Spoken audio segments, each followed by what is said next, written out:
आज से लगभग 6-7 साल पहले मेरी जो राइटिंग थी, मतलब जैसे हम राइट करते हैं, देखने में कैसी लग रही है राइटिंग वो।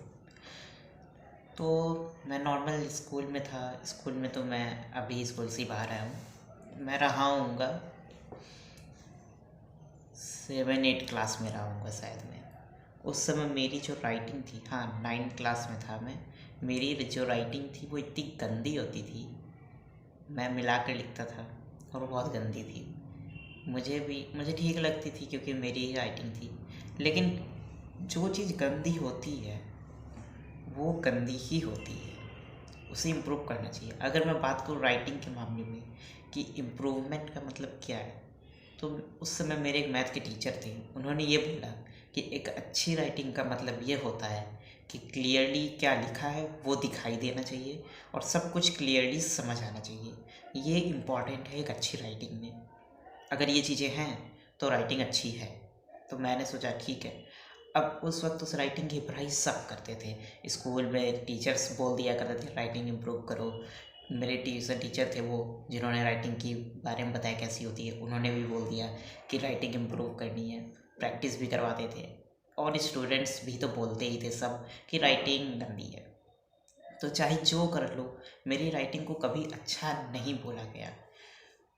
मुझे लगने लगे कि कुछ तो गड़बड़ है, क्योंकि अगर एक ही चीज़ की 10 लोग 1000 लोग बुराई कर रहे हैं तो गड़बड़ तो है। तो देखना पड़ेगा। मैंने उस राइटिंग को इम्प्रूव किया और जो टाइप राइटिंग वाली राइटिंग होती है, जो भी हम टाइपिंग करते हैं तो अलग अलग एक एक अक्षर लिखा होता है, वो वाली जो राइटिंग है मैंने उसे अपनाया।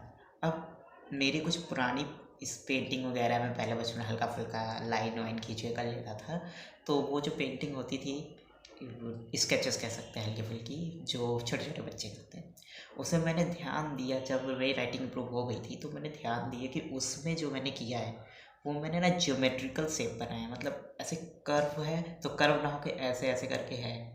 तो मुझे समझ में आया कि मैं हमेशा से ही कर्व या कर्व से रिलेटेड लाइंस नहीं बनाता हूँ। तो मैं कर्व यानी कि कर्सिव राइटिंग तो मैं कभी नहीं कर पाऊँगा। जब मैंने वो टाइपराइटर वाली इस राइटिंग को अपना लिया तब जाके मुझे समझ आया कि कर्व तो मुझसे नहीं होगा। और मैं उस वक्त कर्व बनाता था और कर्व को भी मैं वही ज्योमेट्रिकल हल्का हल्का कर देता था। इस वजह से वो राइटिंग बहुत गंदी हो गई थी। तो ज़रूरी है हमें ये समझना कि हम नेचुरली चीज़ों को कैसे परसीव करते हैं, हम नेचुरली उन चीज़ों को कैसे एक्ट करते हैं, कैसे हम नेचुरली चीज़ों को करते हैं, ये हमें समझना बहुत ज़रूरी है। मैंने राइटिंग जब बना ली तब जाके मुझे बात रियलाइज़ हुई कि पहले हमें ये चीज़ समझना ज़रूरी है। वर्ड चाहे जो बोले कि राइटिंग अच्छी है, वो राइटिंग अच्छी है, ऐसी बहुत सारी कर्सिव राइटिंग को लोग बोलेंगे कि ये अच्छी है, लेकिन तुम देखो ना, हाँ तुम देखो ना कि तुम कैसे कर सकते हो। यहाँ बात सिर्फ राइटिंग की नहीं हो रही है, हर चीज़ की है। जब भी तुम कुछ करो तुम ये देखो तुम उस चीज़ को कैसे कर सकते हो। ये मत सोचो कि दुनिया ऐसे कर रही है तुम्हें भी ऐसे करना है। नहीं, तुम कैसे कर सकते हो। तो राइटिंग ऐसे ही मेरी इम्प्रूव हुई थी।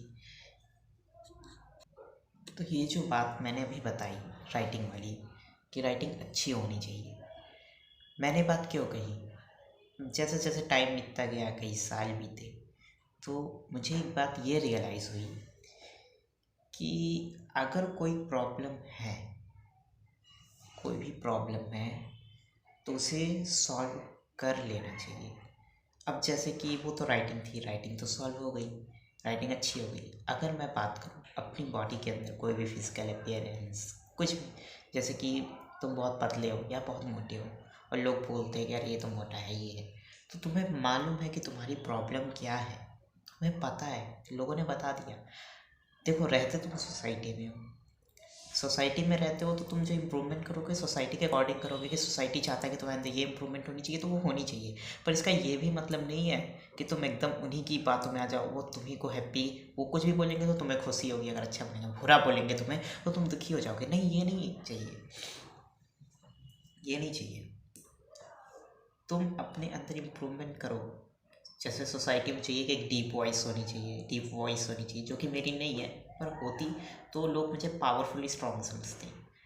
सोसाइटी चाहती है कि हाइट लंबी होनी चाहिए, जो कि होती तो लोग डोमिनेंट समझते हैं। सोसाइटी चाहती है कि तुम्हारा वेट ज़्यादा ना हो, ओवर वेट ना हो। सोसाइटी चाहती है कि तुम बहुत पतले ना हो, अगर तुम सोसाइटी को एक बार के लिए साइड भी कर दो, तुम्हें समझ में आएगा कि ओवर वेट होना अनहेल्दी है, ओवर स्किनिंग होना भी अनहेल्दी है, हाइट का कम होना एक प्रॉब्लम है। अगर तुम जंगल चले गए तो सर्वाइव नहीं कर पाओगे।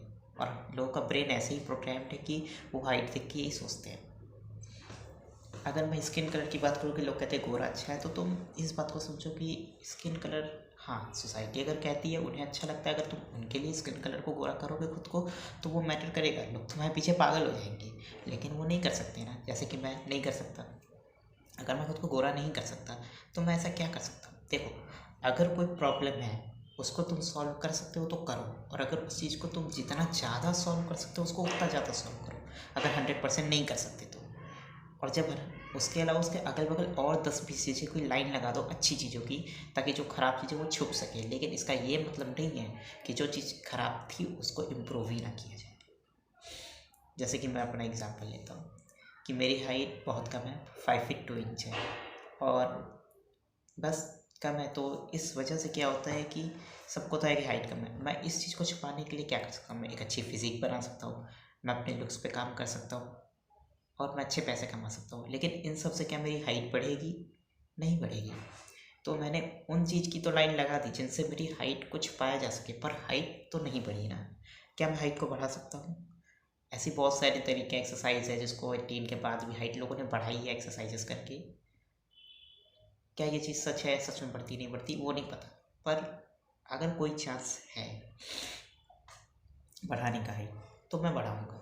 सर्जरी भी करा सकता हूँ, तो हाइट बढ़ सकती है। तो अगर वो बढ़ सकती है तो बढ़ा लो, क्योंकि लाइफ से पेक है। अगर इम्प्रूव सेफ साइड पे रह के इम्प्रूवमेंट कर सकते हो, अगर सेफ साइड में रह के इम्प्रूवमेंट कर सकते हो तो ऑफ कोर्स करो। और अगर तुम्हें लगता है कि सेफ साइड में रह के नहीं हो पाएगा, एक्सट्रीम जाना पड़ेगा और लाइफ एंड डेथ का रिस्क आएगा, तो मत करो। जैसे कि अगर मैंने हाइट की सर्जरी कराई तो मैं मैक्सिमम 4 इंच की करवा सकता हूँ, जो कि मेरे केस में एक बहुत ह्यूज डिफरेंस तो नहीं लाएगा, बट एक डिसेंट सी सोसाइटी में जगह दे देगा। लेकिन कई लोग हैं जिन्होंने 6 इंच या 7 इंच की हाइट इंक्रीमेंट कराई है, जो कि काफ़ी रिस्की है, क्योंकि पहली बात रिकवरी होने में प्रॉब्लम, 3 से 4 साल का टाइम जाएगा, जो कि वर्दी है, इतना टाइम दे सकते हैं। लेकिन जो प्रॉब्लम्स आ सकती है फ्यूचर में उसका कोई पता नहीं है। तो 3 से 4 इंच एक सेफ़ लिमिट है। अगर मैं कराता भी हूँ तो मैं 3 से 4 इंच ही कराऊंगा, क्योंकि मैं सोसाइटी के लिए अपने आप को रिस्क में क्यों डालूँ। मैं सोसाइटी के लिए खुद को इम्प्रूव कर सकता हूँ, पर मैं रिस्क में नहीं डालूंगा। खुद को इम्प्रूव करूँ मगर रिस्क में मत डालूँ। ये है, ये नहीं कि सोसाइटी चाहती है तो करेंगे, सोसाइटी है सोसाइटी के लिए करेंगे। मैं ये कह रहा हूँ कि खुद को रिस्क में मत डालूँ, और लेकिन खुद भी इम्प्रूवमेंट करो। ये तो जो सोसाइटी चाहती है वो इम्प्रूव करना अच्छी बात है, देखा जाए तो हाँ है। आखिर कोई लुक्स क्यों इम्प्रूव करता है? क्योंकि सोसाइटी चाहती है कि इसके लुक्स अच्छे हो, तो इसीलिए लोग अपने लुक्स पे काम करते हैं। यही बात है। लोग अच्छे मार्क्स क्यों लाते हैं? क्योंकि पेरेंट्स चाहते हैं, क्योंकि सोसाइटी चाहती है कि अच्छे मार्क्स लाओ। अच्छे मार्क्स लाओगे, अच्छे कॉलेज में जाओगे, अच्छी जॉब पा पाओगे, और तुम्हारी लाइफ में अच्छा होगा। बात सिर्फ जॉब की भी नहीं होती है। अच्छे मार्क्स लाने से तुम हार्डवर्क करना सीखते हो, और हार्डवर्क तुम्हें हर जगह काम आएगी। तो हार्ड वर्क सीखना अच्छा होगा। इससे बेहतर यही होगा कि तुम जो इम्प्रूव कर सकते हो, सोसाइटी अगर चाहती है इम्प्रूव करो तो करो। जैसे कि मैंने राइटिंग इम्प्रूव करी अपनी। आज मुझे कोई नहीं बोलता राइटिंग गंदी है, लेकिन कोई ये भी नहीं बोलता कि राइटिंग बहुत अच्छी है। तो मैंने इम्प्रूव किया, मैं एक एवरेज साइड पर आ गया। यानी कि पहले मैं बिलो एवरेज था, जिससे लोग बोलते थे, बिलो एवरेज में नहीं, उससे भी नीचे था, तभी तो सब लोग बोल रहे थे। अगर बिलो एवरेज होता तो कुछ लोग बोलते।